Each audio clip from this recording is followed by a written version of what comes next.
সে তাদের উপরে প্রচণ্ড পরিমাণে নির্যাতন করতো, লাঠি দিয়ে পিটাতো।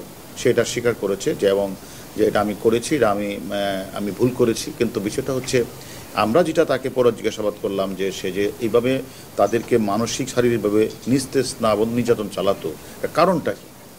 তখন সে যে নিজে যে মাদক সেবন করেন, যে ইয়াবা খায়, সেটা সে নিজেই স্বীকার করেছেন যে এটা আমি আজ তখন বুঝতে পারি নাই এরকম, এবং এটা যে করা ঠিক হয় নাই সেটাও সে আমাদের কাছে স্বীকার করেছেন।